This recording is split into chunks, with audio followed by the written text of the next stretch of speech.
کو خود سنیں گے تو میرے آقا کریم نے ارشاد فرمایا ان اللہ حرم علی الارض ان تاکل اجساد الانبیاء فنبی اللہ حی یرزق.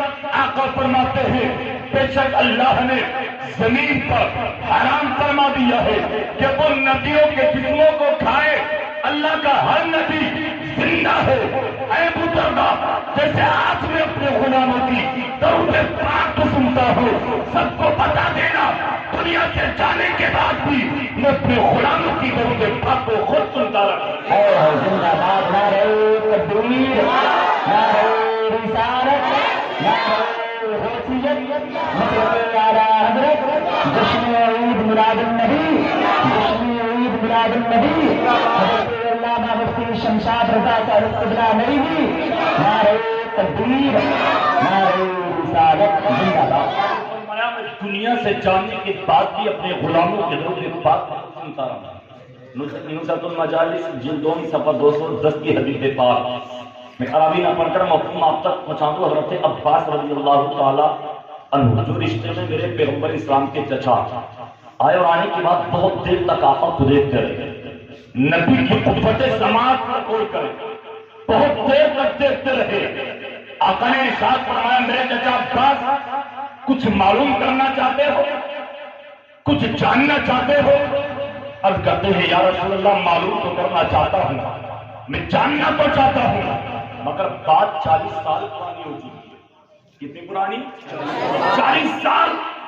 اور آقا اس وقت آپ کی عمر پاک صرف 40 دن کی تھی. مجھے بتائیے 40 دن کا بچہ کتنا بڑا ہوتا ہے؟ آقا نے ارشاد فرمایا میرے چچا عباس میری عمر 40 دن کی تھی بات 40 سال پرانی ہو چکی ہے مگر تم پوچھنا کیوں نہیں چاہتے؟ کرتے آقا میں یہ سوچ رہا ہوں آپ اس بات کو بھول گئے ہوں گے آپ کو یاد نہیں ہوگی. آقا مسکرائے ارشاد فرمایا میرے چچا عباس اگر تم اس بات کو نہیں بھول سکتے تو میں تو اللہ کا نبی ہوں مگر جو نہیں ہوں. بتاؤ کیا پوچھنا چاہتے بتاؤ کیا جاننا چاہتے ہو؟ اور کہتے ہیں یا رسول اللہ آپ پالنے میں لیٹے تھے. میں آپ زبان میں آپ کو بتا دوں جھولے میں بچوں کو لٹا دیا جاتا نا. آقا سے ہم کرتے آقا پالنے میں لیٹے تھے مگر رأیت کا تو خاطب القمر. آقا میں نے کیا دیکھا کہ آپ چاند سے گفتگو فرما رہے ہیں. سبحان اللہ. 40 دن کی ہے میرے رسول پاک عمر پاک پالنے میں لیٹے آقا جھولے میں. حضرت عباس عرض کرتے آقا میں نے دیکھا چاند سے گفتگو فرما رہے ہیں آپ چاند سے کلام فرما رہے ہیں. یا رسول اللہ میں نے چاند سے گفتگو کرتے ہوئے آپ کو دیکھا. ارشاد فرمائی کہ آقا نے فرمایا میرے چچا عباس میں پالنے میں لیٹا تھا مجھے تکلیف کا کچھ احساس ہوا میں رونا چاہتا تھا. چاند میرے قریب میں آ گیا اور آنے کے بعد بولا یا رسول اللہ اگر ایک بھی قطرہ آپ کی آنکھ سے پھٹ کر آنسو کا زمین پر گر گیا قیامت تک ہریالی پیدا نہیں ہو سکتی. میرے آقا نے ارشاد فرمایا میرے چچا عباس میں نے اپنے لیے نہیں اپنی امت کی خاطر اپنے رونے کو بند فرما دیا کیونکہ ہریالی پیدا نہ ہوتی تو میری امت پریشان ہو جاتی. میں نے صرف اپنی امت کی شفقت کے لیے اپنے رونے کو بند فرما دیا. یہ بات آقا نے ارشاد فرمائی. اب حضرت عباس جانے لگے. آقا نے فرمایا میرے چچا عباس یہ تم نے کیا بات پوچھی؟ اور میں تمہیں اس سے بھی عجیب بات بتا دوں. محبت سے بولے سبحان اللہ. سبحان اللہ. اس سے بھی عجیب بات. یا رسول اللہ اس سے بھی عجیب بات. آقا نے ارشاد فرمایا ہاں اس سے بھی عجیب بات. میرے چچا عباس کی تم نے جب کی بات پوچھی جبکہ میں دنیا میں آ گیا تھا میری عمر پاک 40 دن کی تھی اور میں تمہیں جب کی بات بتاتا ہوں میں دنیا میں آیا بھی نہ تھا اپنے ماں حضرت آمنہ کی شکم میں تھا. سبحان اللہ. میرے آقا فرماتے ہیں میں جب کی بات بتاؤں گا میں دنیا میں آیا بھی نہیں تھا اپنی ماں کی شکم میں تھا ماں کے بطن عقب میں تھا. حضرت عباس بولے آقا ارشاد فرمائیے آقا نے ارشاد فرمایا میرے چچا عباس سنو، میں اپنے ماں کے شکم میں تھا، تقدیر کا قلم لوح محفوظ پر پروردگار عالم نے چلایا، اس قلم کی آواز کو میں نے اپنی ماں کے پیٹ میں سن لیا، عرش آدم پر چاند سورج ستارے رب کی تسبیح و تعلیم کرتے، میں ان کی آواز کو اپنے ماں کے پیٹ میں سن لیا کرتا۔ ایسے سب قرآن کے زندہ دل مسلمانوں ذرا غور کرنا، وہ نبی جو ماں کے پیٹ میں رہ کر تقدیر کا قلم لوح محفوظ پر چلے، اس قلم کی آواز کو سننے، عرش آدم پر چاند سورج ستارے تسبیح و تعلیم کریں، ان کی آواز کو اپنے ماں کے پیٹ میں سن لے۔ ہم سب کا ایمان اور عقیدہ ہے، ہم یہاں بیٹھ کر نبی پر درود پڑھیں گے تو مدینہ منورہ میں اپنی قبر اندر میں رہ کر ہم غلاموں کی درود پاک کو ضرور سن لیں۔ زندہ باد زندہ باد۔ ہمارا ایمان اور عقیدہ کہ وہ نبی ہماری درود پاک کو ضرور سن لیں گے۔ آپ نے فرمایا پڑھا کرو، میں اپنے غلاموں کی درود پاک کو خود سنتا ہوں۔ سبحان اللہ۔ تو ایک مرتبہ بلند دفعہ سے پڑھیے اللہم صلی علی سیدنا مولانا محمد فاروق وسلم صلو علیہ السلام علیہ یا رسول اللہ صلی اللہ تعالی علیہ وسلم۔ میلاد کہتے کس کو؟ میلاد کسی کی پیدائش کی خبر دے، کسی کا ذکر کرنا، یہ میلاد۔ اور میرے آقا کریم کا میلاد بھی لاجواب ہے اور میرے مصطفیٰ کی معراج بھی لاجواب ہے۔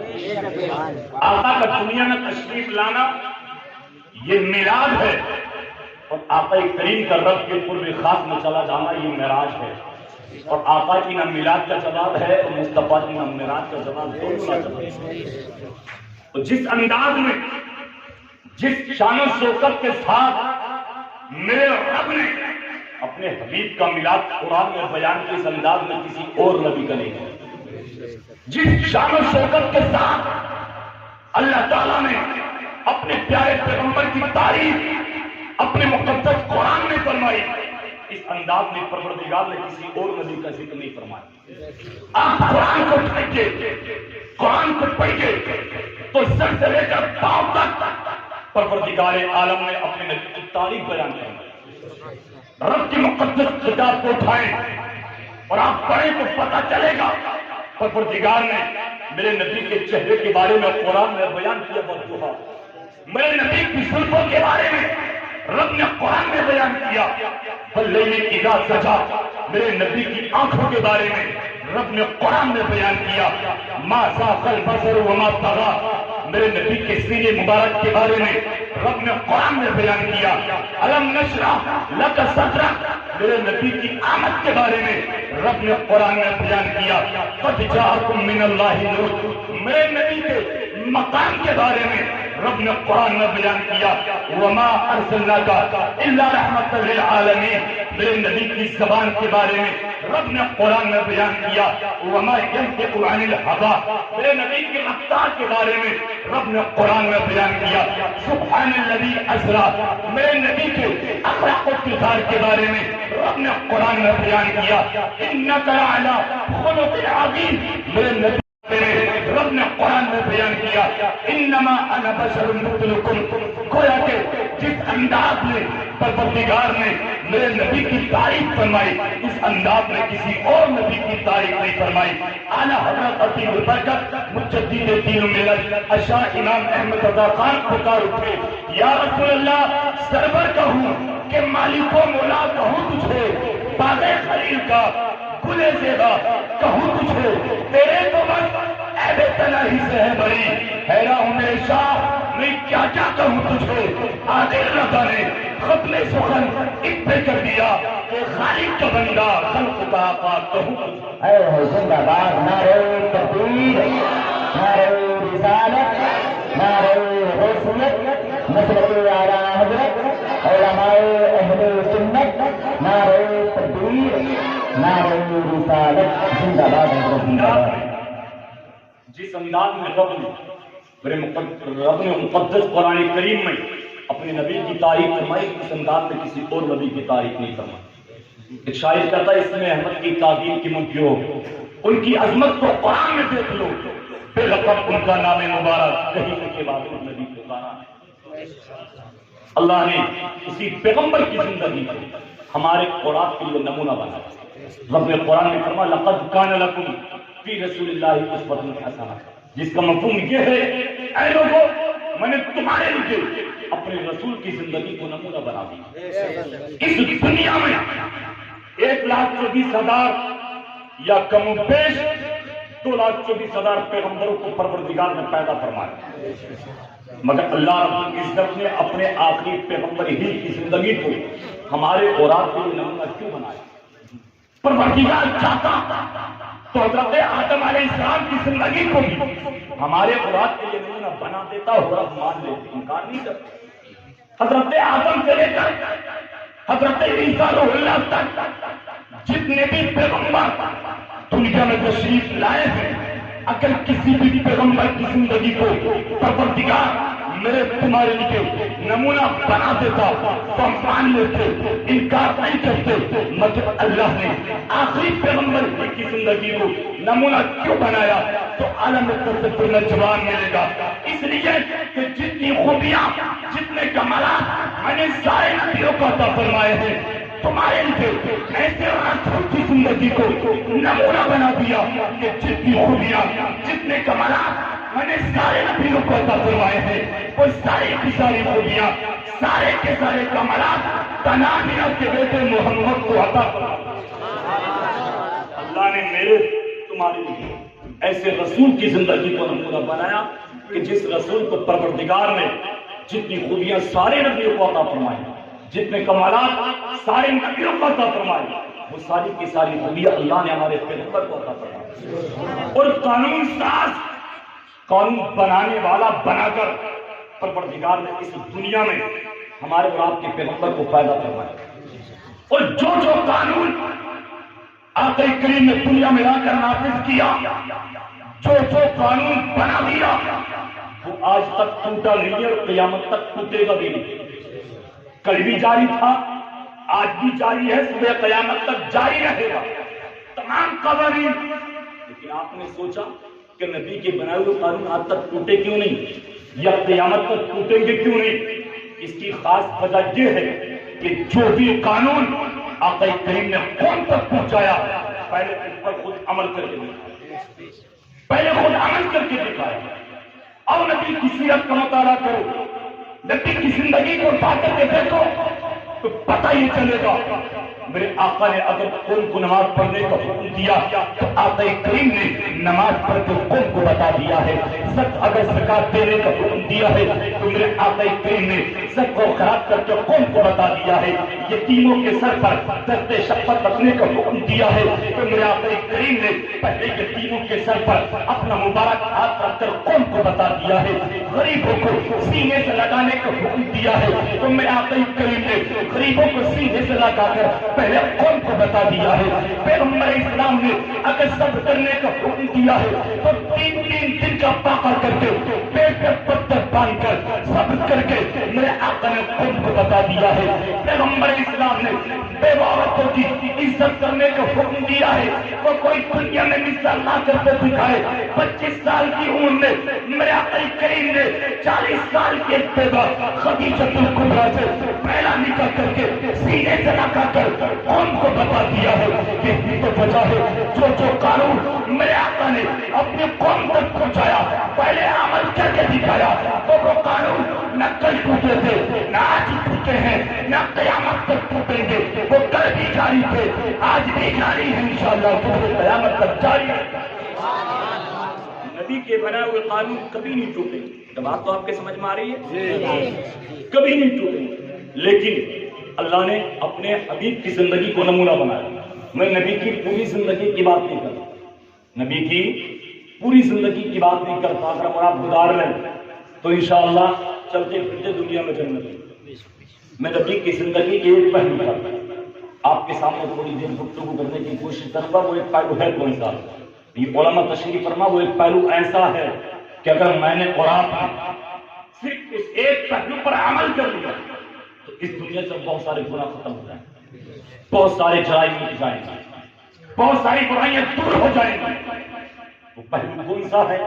آقا نے ہمیں پیغام دیا، زندگی ایسی گزارنا تمہاری ذات سے کسی کا دل نہ ٹوٹ جائے۔ تمہاری ذات سے کسی کو تکلیف نہ پہنچائے. مجھے ذرا بتائیے مجمع میں بزرگ بیٹھے، اگر میں نے اور آپ نے ہم سب نے مل کر اس بات پر عمل کر لیا کہ کبھی کسی کو ستائیں گے نہیں، کبھی کسی کو دکھ نہیں دیں گے، کبھی کسی کو تکلیف نہیں پہنچائیں گے، تو میں پوری ذمہ داری کے ساتھ کہہ سکتا ہوں انشاءاللہ جس دن سے ہم نے اور آپ نے اپنے دل میں یہ عزم مسلم کر لیا، پختہ ارادہ کر لیا اور اس بات پر عمل کر لیا تو اس دنیا سے بہت سارے گناہ ختم ہو جائیں گے، بہت ساری برائیاں دور ہو جائیں گی، بہت سارے جرائم مٹ جائیں گے. اگر ایک معافرہ نہیں، انسان اتنا اپنے دکھوں سے پریشان نہیں ہے جتنا دوسرے کے سکھ سے پریشان ہے. کہ نہیں بات؟ اتنا اپنے دکھوں سے پریشان نہیں ہے جتنا دوسرے کے سکھ سے پریشان ہے. میرے آقا نے کیسے سبق دیا؟ کسی تعلیم کی کسی کے دل کو نہ توڑنے کا، کسی کو تکلیف نہ پہنچانے کے لیے.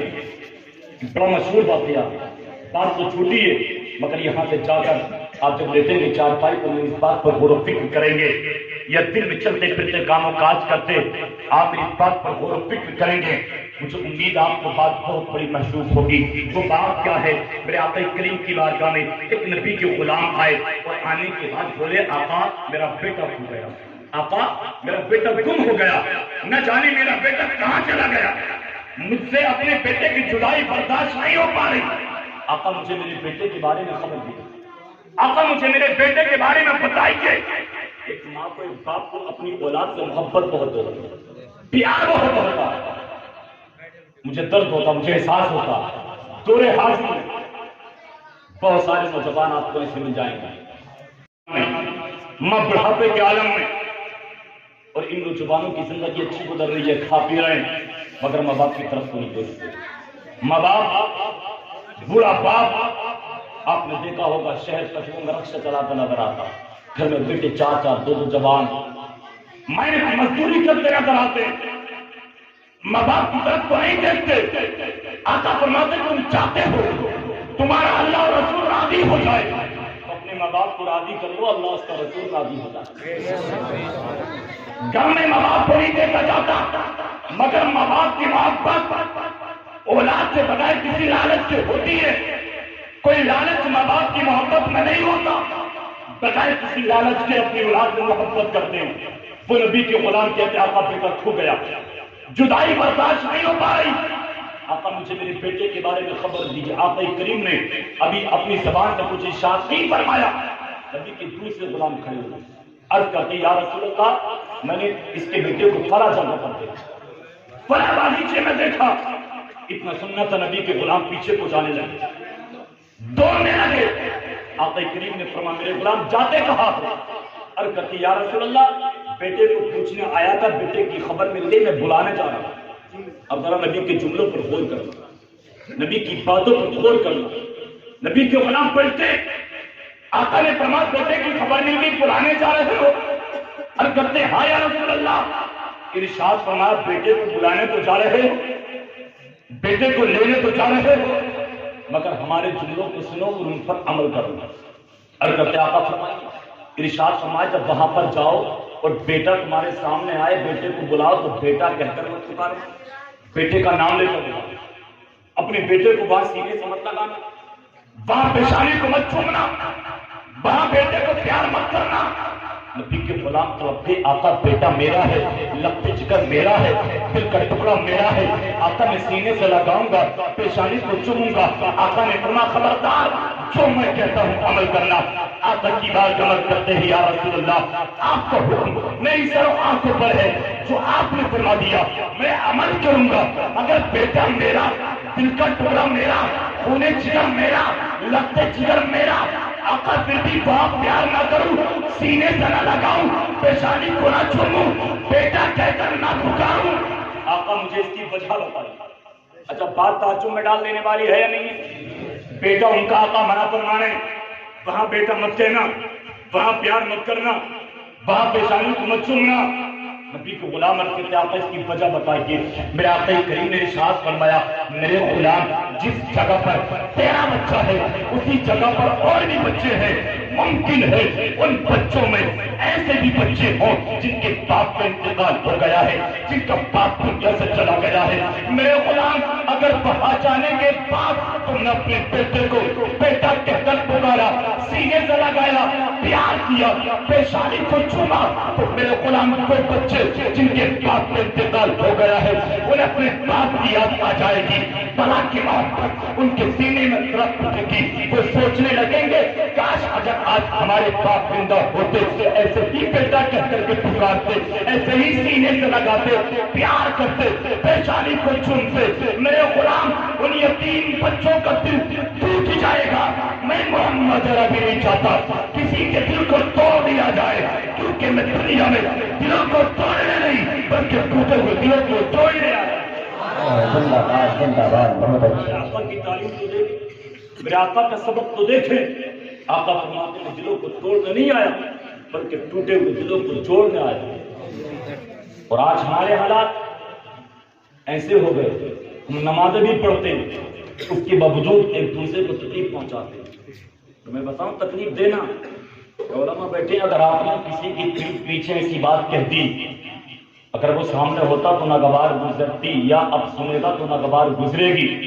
اگر آپ نے ایسی بات کسی کی پیٹھ پیچھے کہہ دی تو سمجھ لیں آپ نے اس کا دل توڑ دیا، آپ نے اس کو تکلیف پہنچا دی، آپ نے اس کو دکھ دیا۔ اور آپ سمجھ لیں ایسی تکلیف ایسی دکھ دینا جب تک جس کو دیا ہے وہ معاف نہیں فرمائے گا اس وقت تک پروردگار عالم معاف نہیں فرمائے، جب تک وہ معاف نہیں کر دے پروردگار معاف نہیں فرمائے گا۔ آج ایک چھوٹا سا گناہ بہت چھوٹا سا گناہ سمجھا جاتا ہے جس کو غیبت کہتے ہیں، چغلی، عام بات ہو گئی، ایک دوسرے کی برائیاں کرنا، ایک دوسرے کو برا بھلا کہنا، پیٹھ پیچھے اس کے پیٹھ پیچھے برائیاں کرنا۔ معلوم ہے کتنی بھی نمازیں پڑھ لیں، آپ روزے رکھ لیں، وہ اللہ کا فضل ہے، مگر پروردگار کو نہیں فرمائے گا۔ آپ جب تک کسی برائیاں کریں گے، پیٹھ پیچھے غیبت چغلی کریں گے، جب تک کہ وہ معاف نہیں کرتے۔ اور یہ عام ہو گئی نا بات، نمازی بھی 4 مسجد سے باہر نکلے اور ایک جگہ اکٹھا ہوئے تو آپ دینداری کی بات نہیں ہوتی زیادہ، میں یہاں کے حالات نہیں جانتا، پرانا مانے اور میں سب کو بھی نہیں کہہ رہا اللہ ماشاء اللہ، سب ایک جیسے نہیں ہیں، سب ایک جیسے ہو جائے تو دنیا کے حالات ہی خراب ہو جائے۔ مگر اللہ قرآن نے کیا ارشاد فرمایا، یا ایھا الذین آمنوا اجتنبوا کثیرا من الظن، ایمان والو زیادہ گمان کرنے سے بچو، ان بعض الظن، بے شک کوئی گمان گناہ بھی ہو جاتا، ولا تجسسوا، ایک دوسرے میں عیب تلاش مت کرو، ولا یغتب بعضکم بعضا، ایک دوسرے کی غیبت نہ کرو، چغلی نہ کرو، ایحب احدکم ان یاکل لحم اخیہ میتا فکرہتموہ، کہ تم میں کوئی پسند کرے گا وہ اپنے مردہ بھائی کا گوشت کھائے، گویا کہ رب نے قرآن میں جو فرمایا اس کا مقصد یہ ہے کہ غیبت کرنے والا، برائی کرنے والا گویا کہ ایسا ہے کہ جیسے کسی اپنے مردہ بھائی کا گوشت کھائے۔ اللہ اکبر، کبھی سوچا، کبھی ہم نے رات میں غور و فکر کیا؟ آج ہم کہتے ہیں نبی کا دامن نہیں چھوڑیں گے، ہم کہتے ہیں نبی کے نام پر جان دے دیں گے، ہم نبی کی خاطر اپنی جان مال کو کچھ قربان کر دیں گے۔ علماء تشریف فرمانے ایک جملہ آپ کو دیتا ہوں، آپ نبی کے نام پر جان مت دیجیے، جان دینا تو بہت بڑی بات، بہت بڑی بات۔ ایک جملہ کہہ دو، آپ نبی کے طریقے پر بس چلنا شروع کر دیں، نبی کے طریقے پر بس زندگی کو گزارنا شروع کر دیں، انشاءاللہ مجھے امید ہے اللہ کل قیامت کے دن ہم سب کو اپنے نبی کی شفاعت نصیب فرمائے، کیونکہ جو مقام جو مرتبہ اللہ نے اپنے حبیب کو عطا فرمایا وہ کسی کو عطا ہی نہیں فرمایا، کسی کو عطا نہیں فرمایا، اور اسی کی زندگی کو پروردگار نے میرے اور آپ کے لیے نمونہ بھی بنا۔ آپ اس سے بھی اندازہ لگا سکتے ہیں میرے نبی کے مقام اور شان و مرتبے، یہ میدان محشر قائم ہوگا، میزان جس پر عمل تولے جائیں گے، ترازو کا جاتا وہ لگے گی، تو اس راز سے لوگوں کو گزرنا ہوگا۔ مجھے بتائیے اللہ کیا نہیں جانتا کتنے بندے گناہگار ہیں، کتنے نیکوکار، اللہ سب جانتا ہے، پروردگار کو سب معلوم ہے، واللہ خبیر بما تعملون، اللہ فرماتا جو بھی تم کرتے ہو ہر کام کی خبر رکھتا، ہر چیز کی خبر رکھتا، پروردگار سب کچھ جانتا۔ تو جب اللہ جانتا تو کیا ضرورت تھی میدان محشر قائم کرنے، کیا ضرورت تھی میدان لگانے، لوگوں کو منصفانہ سے گناہنے کی، وہ نیکوں کو جنت میں ڈال دیتا، گناہگاروں کو جہنم میں ڈال دیتا۔ مگر علامہ حسن رضا ایک شعر سے اس کی جانب اشارہ فرماتے ہیں، فقط اتنا سبب ہے ان اعتقاد بسنے محشر کا کہ تیری شان محبوبی دکھائی جانے والی، رب میدان محشر قائم کر کے میزان لگا کے پل صراط کے ذریعے لوگوں کو یہ بتائے گا کہ جو مقام جو مرتبہ میں نے اپنے آخری حبیب کو عطا فرمایا ہے، آخری پیغمبر کو عطا فرمایا، تو میں نے کسی اور نبی کو عطا نہیں کیا۔ آقا خود ارشاد فرماتے ہیں، ترمذی شریف کی حدیث پاک ہے، وانا حامل الحمد یوم القیامہ، سبحان اللہ۔ آقا فرماتے ہیں قیامت کے دن حمد و ثنا کا جھنڈا مجھ محمد کے ہاتھ میں ہوگا، جس کو لواء الحمد کہا جاتا۔ ہم بڑے خوش نصیب ہیں، ہم دنیا میں جلوس محمدی کے موقع پر جھنڈے اٹھاتے ہیں، اٹھاتے کہ نہیں؟ اور یہ جھنڈے میرے نبی کی پیدائش کے موقع پر بھی بھیجے گئے، مگر وہ جھنڈے کیسے تھے؟ جب بھیجے گئے تو سفید تھے، اب ہم کیسے لگاتے؟ ہرے، گنبد خضرا کی نسبت سے۔ اور میرے نبی کی جب پیدائش ہوئی، ایک بات آپ کو بتا دوں، جلوس اس وقت بھی نکلا، جلوس کی شکل میں فرشتے آئے میرے نبی کے گھر، اور کتنے فرشتے آئے، کتنے ہیں اس کی تعداد کوئی نہیں جانتا، اس کی تعداد کوئی نہیں جانتا۔ صرف حدیث پاک میں اتنا آتا، میرے نبی کے روزے پر صبح میں 70,000 فرشتے صلاۃ و سلام پڑھنے جاتے، 70,000 شام کو جاتے، 70,000 صبح میں، 70,000 شام میں، کتنے ہو گئے؟ 1,40,000۔ ایک دن میں نبی کے روزے پر صلاۃ و سلام پڑھنے فرشتے جاتے ہیں، اور حدیث پاک میں آتا جو فرشتہ میرے نبی کے روزے پر ایک مرتبہ چلا گیا، قیامت تک کبھی اس کو دوبارہ موقع ملے گا ہی نہیں، قیامت تک نئے آئیں گے۔ کتنے ہم گنتی کرنا چاہیں تو نہیں کر سکتے، اور فرشتوں کے شمار گنتی تعداد کوئی نہیں جانتا، صرف اللہ جانتا ہے، اس کے بتانے پر رسول اللہ جانتے ہیں۔ مگر میرے نبی کی پیدائش کے موقع پر کتنے فرشتے آئے؟ امام جلال الدین اپنی کتاب الخصائص الکبریٰ میں ارشاد فرماتے ہیں، لم یبقى ملک الا حضر، کوئی فرشتہ بچا ہی نہیں جو میرے نبی کی پیدائش کے موقع پر میرے نبی کے گھر آنا ہے۔ سبحان اللہ، سبحان اللہ۔ کیا گئے تو بشیر بعد وعدہ، ایک دوسرے کو مبارکباد پیش کرتے ہوئے تو مبارک ہو دنیا میں آمینہ کے رات تشریف لا رہے ہیں، مبارک ہو دنیا میں ساری کائنات کے مالک مختار تشریف لا رہے ہیں۔ تو ظاہر سی بات ہے مبارکباد اس وقت کی گئی، ہم بھی دیتے۔ تو میں کر رہا تھا، آقا فرماتے قیامت کے دن حمد و ثنا کا جھنڈا مجھ محمد کے ہاتھ میں ہوگا، اور اتنا ہی نہیں بلکہ جتنے پیغمبر اور جتنے ان کے امتی دنیا میں تشریف لائے ہیں، وہ سارے کے سارے پیغمبر، سارے امتی میرے نبی کے جھنڈے کے نیچے ہو جائے۔ آقا فرماتے وانا اول من يحرك حلق الجنہ، اے میرے صحابہ قیامت کے دن جنت کی زنجیر کو سب سے پہلے میں ہلاؤں گا۔ آقا فرماتے وانا اکرم الاولین والآخرین علی اللہ ولا فخر، آقا نے فرمایا اولین و آخرین میں اللہ کے نزدیک سب سے باعزت میں ہوں، اور مجھے اس بات پر فخر نہیں۔ آقا فرماتے وانا افضل الناس شافع و مشفع، اے میرے صحابہ قیامت کے دن لوگوں میں سب سے پہلے شفاعت میں فرماؤں گا، اور جس کی شفاعت کو سب سے پہلے رب کی بارگاہ میں قبول کیا جائے گا، آقا فرماتے وہ مجھ محمد عربی کی شفاعت کو قبول کیا جائے گا۔ شفاعت آقا فرمائیں گے، اور سب سے پہلے نبی کی شفاعت کو قبول کیا جائے گا۔ اللہ نے جو مقام جو مرتبہ اپنے حبیب کو عطا فرمایا وہ کسی اور نبی کو عطا نہیں فرمایا۔ اسی نبی کی زندگی کو پروردگار نے ہمارے اولاد کے لیے نمونہ بنایا۔ تو میں یہ کر رہا تھا غیبت بہت چھوٹا سا گناہ اس کو سمجھا جاتا۔ آج لوگ کہتے ہیں ہمارا کاروبار نہیں چلتا، گھروں میں برکت نہیں ہوتی، رحمتوں کو نزول نہیں ہوتا، پیسہ کماتے بہت ہیں مگر ہاتھ میں نہیں ہوتا۔ میں چند قرآن کی آیتیں پڑھ کر آپ کو بتا دوں، یہ خود ہماری کری، یہ خود ہماری اپنی کری ہوتی ہے۔ ہم اپنے گریبان میں جھانک کر نہیں دیکھتے کہ ہم زندگی کیسی گزارے، کہ نبی کے طریقے پر ہم چلتے یا نہیں چلتے، نبی کے نقش قدم پر ہم اپنی زندگی کو گزارتے کہ نہیں گزارتے۔ اللہ ارشاد فرماتا ومن اعرض عن ذکری فإن له معیشة ضنکا ونحشره یوم القیامت اعمی قال رب لما حشرتنی اعمی وقد كنت بصیرا۔ مفسرین اکرام کے دو قول ہیں اس میں۔ بعض مفسرین اکرام نے فرمایا یہاں وہ لوگ مراد ہیں جنہوں نے قرآن پڑھ کر بھلا دیا۔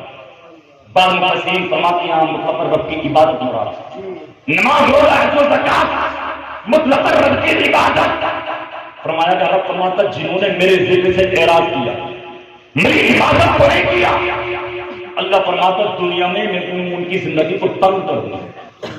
کیا فرمایا رب نے؟ ان کی زندگی کو دنیا میں تنگ کر دوں گا، تنگ۔ اتنا ہی نہیں، کل قیامت کے دن میدان محشر ان کو اندھا کر کے اٹھاؤں گا۔ وہ کہیں گے مولا تو نے تو روشنی عطا فرمائی تھی، پروردگار تو نے تو ہم کو آنکھیں عطا فرمائی تھی، روشنی کہاں چلی گئی؟ پروردگار فرمائے کہ دنیا میں تم نے مجھ کو بلا دیا تھا، آج میں نے تم کو بلا دیا۔ آقا کی حدیث میں تدین کما تدان، جو جان جیسا کرے گی ویسا بھرے گی، یعنی دنیا میں جیسی زندگی گزار کے ہم جائیں گے، کل قیامت کے دن میدان محشر میں ہمارے ساتھ ویسے ہی سلوک کیا جائے گا۔ اور جو لوگ نمازیں پڑھتے ہیں، قرآن کی تلاوت بھی کرتے ہیں، جو زکات کی ادائیگی بھی کرتے ہیں، تو وہ برائیاں بھی کرتے ہیں، تو وہ یہ نہ سوچے ہمارے پاس نیکیوں کا ذخیرہ ہم تو کامیاب ہو جائیں گے۔ ایود احدکم ان تکون له جنۃ من نخیل وعناب تجری من تحتها الانہار له فیها من كل الثمرات واصابه الكبر وله ذریۃ ضعفاء فاصابها انصار فيه نار فاحترقت۔ اللہ قرآن میں فرماتا مفہوم سن لیں آپ اس آیت کا لفظی ترجمہ نہیں، میں مفہوم آپ تک پہنچا دوں۔ کیا تمہیں کوئی پسند کرے گا جس کے پاس ایسا باغ ہو جس میں ہر قسم کا پھل موجود ہو، نیچے نہر بھی جاری ہو، ہر قسم کا پھل موجود ہو، اس کے بچے چھوٹے ہو، وہ بوڑھا ہو؟ مجھے بتائیے ایسے وقت میں اس آدمی کی ساری امید اپنے باپ پر ہوگی۔ بچے چھوٹے، خود بوڑھا، کما نہیں سکتا، ساری امید باپ پر ہوں گی کہ باپ کی فصل آئے گی، اس کو بیچ کر بچوں کی پرورش کر لوں گا۔ پروردگار فرماتا اچانک آگ لگ جائے، وہ جل جائے، مجھے بتائیے کتنا بڑا افسوس ہوگا اس انسان کو، کتنا بڑا غم ہوگا۔ اسی آیت کی تفسیر میں فرمایا گیا کل قیامت کے دن میدان محشر میں کچھ ایسے لوگ ہوں گے جن کے پاس ساری نیکیاں ہوں گی، نماز بھی ہوگی، روزہ بھی ہوگا، حج و زکات کی ادائیگی بھی ہوگی، مگر دنیا میں انہوں نے کسی کا حق مارا ہوگا، کسی کی زمین غصب کی ہوگی، کسی کی غیبت کی ہوگی، کسی کی چوری کی ہوگی۔ وہ سوچیں گے ہمارے پاس نیکیوں کا ذخیرہ ہے، ہم تو کامیاب ہو جائیں گے، مگر اچانک ایک بگولا آئے گا، ساری نیکیوں کو اڑا کر لے کر کے چلا جائے گا، ان کے چہرے پر ساری عبادت کو مار دیا جائے گا۔ پروردگار ان کو جنت کا حقدار نہیں بلکہ ان کو جہنم کا حقدار۔ اس وقت کیا ہوگا؟ کتنا بڑا افسوس ہوگا اس وقت۔ ہم کبھی سوچتے ہیں، کبھی نہیں سوچا، ہم تو یہ سوچتے ہیں کہ جیسی زندگی گزر رہی ہے، جو ہوگا قبر میں دیکھا جائے گا، جو ہوگا میدان محشر میں دیکھا جائے گا۔ ہم کبھی نہیں سوچتے۔ ایک کتاب ہے جس کا نام کیا آپ جانتے ہیں، اس میں ایک روایت لکھی گئی، نبی کی بیٹی خاتون جنت حضرت فاطمہ الزہرا کا جب وصال ہوا نا، قبر میں رکھا گیا، نبی کے ایک صحابی ابو ذر، انہوں نے کہا اب ان کے ساتھ اچھا سلوک کرنا، یہ نبی کی بیٹی ہے۔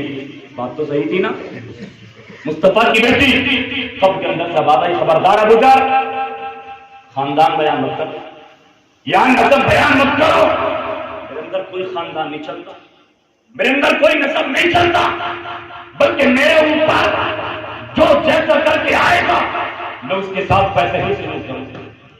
لیکن اس روایت سے معاذ اللہ آپ یہ نہ سمجھے کہ نبی کی بیٹی کے تعلق سے قبر میں ایسا کہتے نہیں، یہ میرے اوراد کے لیے سبب ہے، میرے اوراد کے عبرت ہے۔ اب سوچو، غور و فکر کرو، آج اس زمین پر آج ہم حکومت کر رہے ہیں کس اعتبار سے؟ جہاں چاہتا ہے انسان کھا لیتا، جہاں چاہتا ہے انسان پی لیتا، جہاں چاہتا ہے انسان جوا کھیلا، شراب پی، زنا کر لیا، جو دل میں آئے وہ گناہ اس زمین پر کر جاتا۔ مگر جس دن اس زمین کے اندر جائے گا، حکومت ہماری نہیں ہوگی، اس زمین کی ہوگی، اور جب میدان محشر قائم ہوگا ہمارے اعضاء ہمارے خلاف ہوگا، زمین کا ایک ایک حصہ یہ نہ سمجھے آپ میں نے فلاں کی قیمت کر دی کہ چھپ کر اس کو پتہ نہیں چلا، میں نے فلاں گناہ کیا کوئی کسی کو خبر تو نہیں ہوئی۔ اللہ فرماتا ہے اذا زلزلت الارض زلزالها، جب زمین ہلے گی اپنے ہلنے کی طرح، واخرجت الارض اثقالها، زمین سارے بوجھ باہر نکال کر پھینک دے گی، وقال الانسان ما لها، انسان کہے گا اسے کیا ہو گیا، یومئذ تحدث اخبارها، اس دن زمین اپنی ساری خبروں کو بیان کر دے گی، کہے گی مولا تیرے بڑا بندے نے میرے بڑا حصے پر بیٹھ کر شراب پی تھی، تیرے بڑا بندے نے میرے بڑا حصے پر بیٹھ کر زنا کیا تھا، بڑا حصے پر جھوٹ بولا، بڑا کو دھوکہ دیا، بڑا کے ساتھ وعدہ خلافی کی، بڑا حصے پر بڑا گناہ کیا گیا۔ اب جس دن زمین ہمارے خلاف ہو جائے گی، پروردگار فرماتا ہے کلا لا تذر، اس دن کوئی پناہ نہیں دے سکتا، الی ربک یومئذ المستقر، تمہیں اس دن اپنے رب کی جانب پھرنا ہے۔ ایسے جب ہماری سنت المسلمانوں جب کوئی پناہ نہیں دے سکتا، رب کی جانب پھرنا ہے، تو دنیا میں آج اسے نبی کے طریقے پر چلنا شروع کر دو، نبی کے نقش قدم پر چلنا شروع کر دو، نبی کی زندگی کو اپنے یہ نمونہ بنا لو۔ اٹھنا ہے تو نبی کے طریقے پر، چلنا پھرنا ہے تو نبی کے طریقے پر، کھانا پینا ہے تو مصطفیٰ کے طریقے پر، زندگی کا ایک ایک لمحہ نبی کے طریقے پر گزارنا شروع کر دو، تو انشاءاللہ ہم دنیا سے جائیں گے تو کوئی نہ کہے گا نبی کا غدار جا رہا ہے، کہنے والے کہنے پر مجبور ہو جائیں گے کہ نبی کا وفادار غلام جا رہا ہے۔ زندہ باد زندہ باد، نعرہ تکبیر، نعرہ رسالت، نعرہ غوثیت، مطلق اعلیٰ حضرت، جشن عید میلاد النبی، جشن عید میلاد النبی، حضرت علامہ مرشد شمشاد رضا صاحب قبلہ نووی، نعرہ تکبیر، نعرہ رسالت، زندہ باد۔ اللہ قرآن میں فرماتا ہے ویل لکل ہمزۃ لمزہ، خرابی ان لوگوں کی جو پیٹ پیچھے برائیاں کرتے ہیں، ایک دوسرے کو برا بھلا کہتے ہیں۔ الذی جمع مال معددا، جنہوں نے مال کو جمع کر کے اس کو گن گن کر رکھا، کبھی یہ گمان کرتے ہیں ان کا مال ان کے پاس ہمیشہ رہے گا۔ کلا لینبذن فی الحطمہ، ہرگز نہیں، بلکہ وہ کہ حطمہ میں لے کر چلا جائے گا۔ وما ادراک ما الحطمہ، تمہیں معلوم نہیں یہ حطمہ کیا ہے؟ نار اللہ الموقدہ، وہ اللہ کی روشن کی ہوئی آگ ہے، التي تطلع علی الافئدہ، جو لوگوں کے دلوں تک پہنچ جائے، جو لوگوں کے دلوں تک پہنچ جائے۔ مجھے بتائیے ہم اگر ایسی زندگی گزارتے ہیں، ہم کہتے رہے کہ کام نہیں چھوڑیں گے، نبی کے نام پر اپنی جان کو دے دیتے اور کام نبی کے طریقے پر بالکل نہ کریں، تو کیا ہماری محبت سچی مانی جائے گی؟ ضروری ہے نبی کے نقش قدم پر ہم اور آپ کی زندگی کو گزارنا۔ یہ محفل ہم نے اور آپ نے سجائی، اس میں آئے باعث برکت ہے، سب آپ کا کام ہے۔ اللہ اس بات سے ابھی انشاءاللہ ہم اور آپ کو عطا فرمائے گا۔ میں سنت و جماعت کا طریقہ اور عقیدہ سمجھ رہے ہیں، لیکن کوئی یہ سوچے میں فرائض و واجبات کو چھوڑ کر کامیاب ہو جاؤں گا، نہیں ہو سکتا۔ وہ اللہ کا کرم ہے، چاہے تو چھوٹی چھوٹی نیکی کی بنیاد پر جنت دے، اور اللہ چاہے تو چھوٹے گناہ کی بنیاد پر جہنم میں بھی ڈال دے، سمجھ رہے ہیں۔ اب تو جو نبی کے طریقے پر زندگی کو گزارے گا انشاءاللہ کامیابی کسی کو ملے گی۔ جھوٹے وہ لوگ اپنے دعوے میں جو کہتے ہیں نبی سے محبت ہے اور نبی کے طریقے پر بالکل نہیں چلتے، نبی کے نقش قدم پر زندگی کو بالکل نہیں گزارتے۔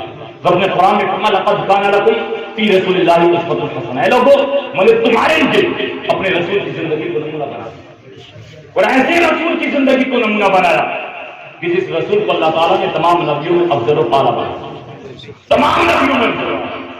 اور یہ صدقہ ہے مصطفیٰ کا کہ اس امت کو بھی اللہ تعالیٰ نے تمام امتوں میں افضل و اعلیٰ بنایا، اس امت کو بھی تمام امتوں میں افضل و اعلیٰ بنا، یہ صدقہ ہے مصطفیٰ کا۔ اللہ رب العزت کائنات میں کسی چیز کو پیدا نہیں فرماتا اگر ہمارے نبی دنیا میں تشریف نہ لاتے، صدقہ مصطفیٰ کا ہے، پیغمبر اسلام تشریف نہ لاتے اور کسی چیز کو پیدا نہیں فرماتا۔ مصطفیٰ ہی کے صدقے میں ساری کائنات کا وجود ہوا، اور اللہ نے ہمیں اور آپ کو اپنی نبی کی زندگی کو نمونہ بنایا۔ تو میں آپ سے یہ گزارش انسانہ کروں گا، آپ حضرات نبی کے طریقے پر زندگی گزاریں۔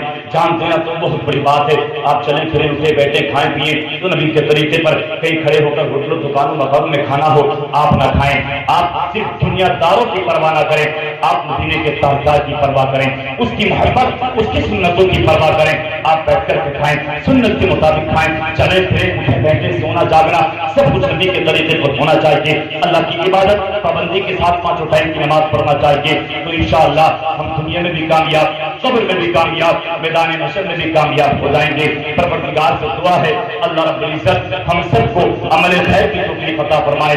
علم کی بنیاد پر مجھ سے بولنے میں جو بھی خطائیں ہو گئی ہوں، ان علماء کو آپ کو گواہ بنا کر میں سچے دل سے اللہ کی بارگاہ میں توبہ کرتا ہوں، اللہ میری ان خطاؤں کو معاف فرمائے۔ پروردگار ہم سب کو گفتگو پر عمل کرنے کی توفیق عطا فرمائے، آمین اللہم آمین۔